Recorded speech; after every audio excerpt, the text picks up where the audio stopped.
Di mo na din ba mabilang kung ilang beses ka nag-try magpapayat pero lagi na lang failed? Ang ending, imbes na pumayat ay lalo pang lumobo. Alam ko yung feeling na yan, kaya sa video na to pag-uusapan natin ang 5 easy steps kung paano pumayat ng mabilis para maging successful na yung pagpapayat na. So mag-start na tayo? Now na! Hello and welcome, this is Coach Sans at tumutulong ko para ma-enjoy mo na din ang life mo with a happier, healthier, sexier. Ito yung kung gaano ka-frustrating, yung feeling mo, ginawa mo naman ng sunod-sunod, step by step, talagang hinimay-himay mo, tama naman lahat ng ginawa mo, pero feeling mo, wala pa rin nangyari. At ang worst pa dyan, imbes na pumayat, lalo pang lumobo. Pero alam mo, feeling ko, tama naman lahat ng ginawa mo, meron lang tayong kailangang i-adjust para maging successful ng pagpapayat mo this time. At syempre, para mas madali mong matandaan, meron tayong ginawang formula, tawag natin dito, 4W1H. And make sure, syempre, mag-stay ka hanggang dun sa H kasi karamihan ng mga nag-fail doon nagkakamali sa part na yon. Start na tayo syempre sa number 1. First W ay why. Bakit gusto mong magpapayat? Bakit napaka-importante nito? Kasi alam mo ba, kailangan pala bago mo gawin ang isang bagay, kailangan meron ka munang reason behind. Para yun yung magpupush sa'yo para ituloy mo siya ng ituloy gawin. Merong mga ibang tao na nagpapapayat sila para lang may event na pupuntahan, para mas tigis yung tiyan. Meron namang iba na work requirement, no? Kailangan meron silang weight na ma-hit or else hindi sila matatanggap sa work. O kaya naman yung iba dyan mag-date. Kailangan masuot yung sexy nilang damit na binili.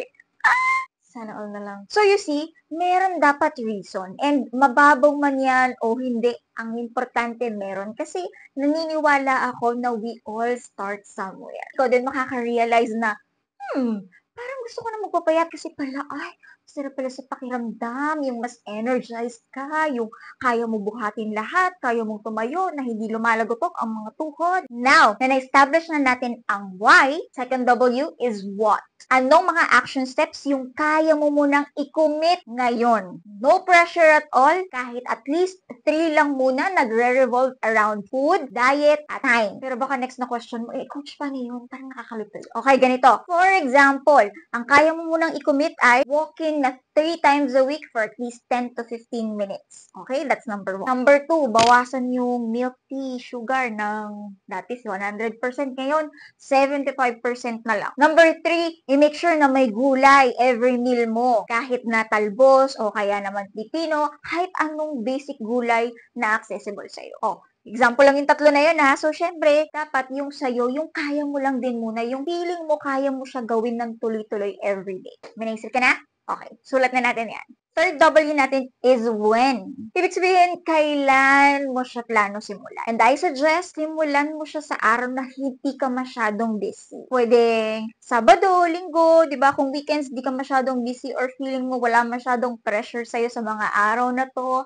walang manggugulo sa'yo, go, push mo yan. I know meron sa inyo na gusto Monday o kaya dapat start ng month, ang pagsisimula nila para daw perfect. Tell you what, karamihan dyan nag-fail. Kasi kapag lumipas na yung Monday, sunod na Monday na lang ulit. Tapos lumipas na yung simula ng buwan, sa susunod na buwan na lang kasi lumagpas na. So ang nangyayari, yun yung nagiging excuse para hindi makapag-start. Sige nga, comment yes kung nakaka-relate ka din dito, nangyari na din ba sa'yo to? So kahit anong araw yan, it doesn't have to be perfect. Basta, ang importante, makapagsimula ka. Good? Alam mo, naalala ko ngayong isang CZ natin, si Sis Percy. Ito si Sis Percy, nako, napakatagal na natin tong CZ. Nag-start siya, parang meron tayong isang topic before. If di ako nagkakamali, 2022 siguro yun, or 2021, no? Napag-usapan natin yung benefits ng walking, mas sustainable na siya in the long run. Tapos, ang ginawa nito ni Sis Percy, sinimulan niya. Nung simula, ang kasama lang niya si Sis Benchi.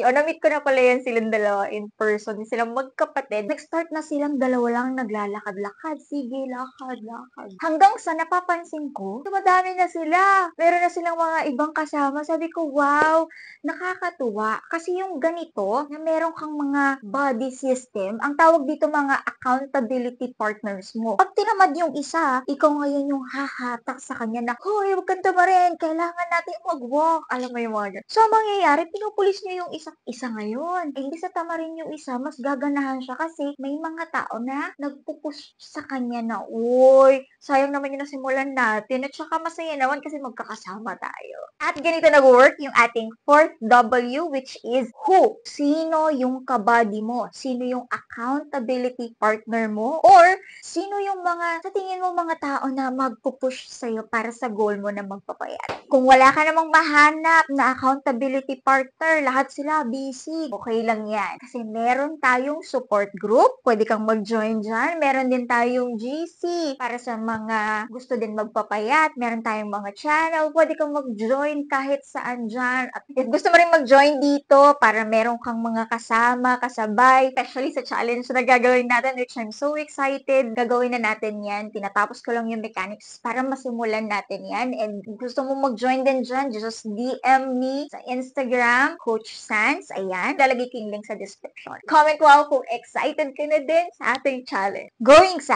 ating 1H, dahil tapusan natin yung 4Ws, itong 1H is the how. So, kasi nasulat na natin yung what, when, why, who. Ngayon, paano natin i-incorporate lahat yun? So, hilahin natin yung example natin kanina na ang kaya mo munang i-commit ay 10 to 15 minutes na walking 3 times a week. Tapos, kaya mo lang din muna is bawasan yung sugar ng iyong mga drinks, milk tea, di ba dating 100%, gagawin mo na lang siyang 75%. Tapos yung gulay, make sure mo laging may gulay every meal mo, pwedeng talbos, leafy veggies, pipino, basta anything na sustainable para sa'yo, yung kaya mo ding mabili, accessible. Ngayon, pipili ka ng araw na hindi ka masyadong stress. Mas i-emphasize natin dito yung Monday. Kasi di ba karamihan gusto Monday. O, ang problem with Monday is kadalasan dahil lalo na kapag nag-work ka, di ba? Lahat ng pressure sa work nandito sa Monday dahil start ng week yan eh. So, tayo pwede mag-start ng Monday, sis.